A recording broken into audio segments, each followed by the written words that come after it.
를 그대로 따라해서 실험에 사용된 물질만 아주 살짝 바꾼 다음에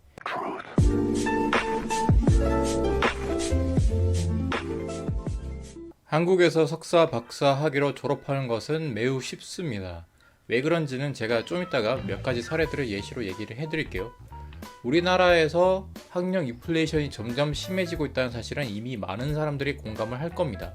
80년대, 90년대에는 고등학교만 나와도 취업에 문제가 없었습니다.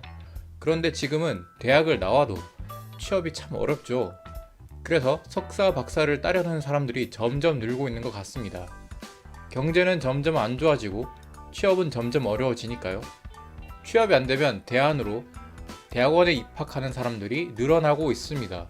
박사로 취업을 해도 예전에는 박사학위로 졸업하면 바로 기업의 부장으로 입사하던 시절이 있었습니다. 그런데 지금은 박사를 따도 대리급으로 입사하죠. 반대로 말하면 이제는 박사 정도는 따야 우리의 윗세대인 아저씨, 아줌마들 생활 수준 또는 그 비스무리하게라도 먹고 살 수 있다는 뜻이 되겠습니다. 실제로 이런 관점 때문에 이미 행동으로 옮기는 사람들이 늘고 있습니다. 교육부 통계 자료를 보시면 2013년에 12,000명대의 박사들이 졸업했었는데 해마다 꾸준히 늘어서 2019년에는 박사 졸업자가 15,000명대로 늘었죠. 석사 졸업생 수 자료는 잘 안 보이는데 예상으로는 박사보다 훨씬 많을 것 같습니다. 그래서 전망으로는 이 추세대로 계속해서 석박사 학위자들이 늘어나지 않을까 합니다. 그리고 사실 졸업보다 입학이 좀 더 어렵기는 한데 이마저도 점점 쉬워지고 있습니다. 왜냐하면 우리나라 학생 인구수는 급격하게 줄고 있는데 대학교 숫자는 거의 줄지 않고 있고 뽑아놓은 교수들 숫자는 오히려 늘고 있기 때문이죠. 교수들은 자기 연구실을 굴리기 위해서 학생들이 필요하기 때문에 학생들은 상대적으로 대학원에 입학하기가 쉬워질 수밖에 없는 것이 현실입니다. 그럼 이렇게 입학한 학생들은 무슨 엄청난 연구를 하고 있고 대단한 성과를 내느냐? 네, 맞습니다. 엄청난 연구도 하고 있고 대단한 성과를 내는 사람들도 많습니다. 바로 저 같은 사람들 말이죠. 그런데 모두가 그런 것은 아닙니다. 제가 직접적으로 겪은 바에 의하면 현재 한국의 대학원에서 박사학위를 주는 기준은 너무 낮아져서 거의 없는 것이나 마찬가지인 것 같습니다. 예를 들어 옆에 선배가 브라질 흰개미의 앞다리 두 번째 관절의 털이 어떤 성분이고 어떤 모양이며 어떤 역할을 하는지에 대해서 논문을 썼고 그걸로 박사학위를 받았다고 칩시다. 그럼 나는 브라질 흰개미의 앞다리 세 번째 관절의 털이 어떤 성분이고 어떤 역할을 하는지 어떤 모양인지 이런 거에 대해서 논문을 쓰고 박사학위를 딸 수가 있습니다. 물론 제가 그랬다는 건 아니고요. 그럼 제 후배는 브라질 흰개미의 뒷다리 첫 번째 관절에 있는 털의 성분과 역할에 대해서 연구를 하고 논문을 써서 박사를 따게 되겠죠. 연구 내용이나 성과가 대동소이한 경우가 있다라는 겁니다. 다 그렇다는 건 아니고 그런 경우가 있다라는 거예요. 여기서 교수가 제일 중요하게 보는 것은 브라질 흰개미의 다리털 따위가 아닙니다. 바로 자기 연구실에서 나오는 논문 개수와 그걸로 땡겨올 수 있는 연구비죠. 이 두 가지를 충족하지 못하는 학생이라면 사실상 다른 학생으로 빨리 교체를 해주는 것이 연구실 운영에 도움이 됩니다. 인건비만 잡아 먹으니까요. 그렇다고 능력이 없는 학생을 막 잘라내지는 못합니다.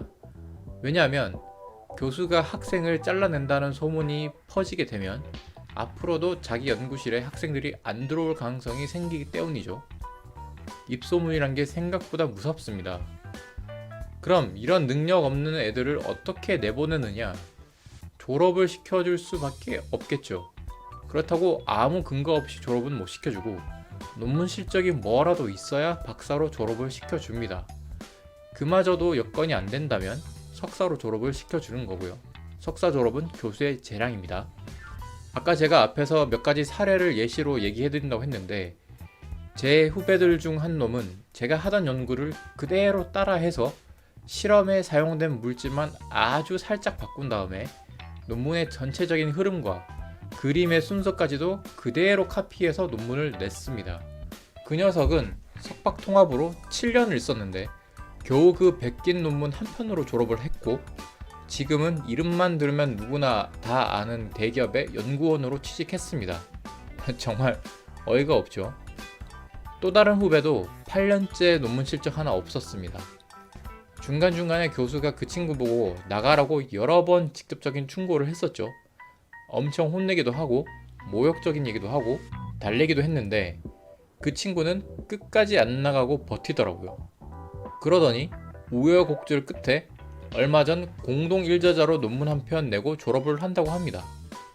이렇게 되면 앞선 선배들 중에 힘들게 연구를 해서 오리지널리티를 가지고 성과를 내서 누가 봐도 박사답게 졸업한 사람들은 그 사람들 입장에서는 매우 불공평하게 되는 것이죠. 하지만 그런 일이 현실에선 일어나고 있습니다.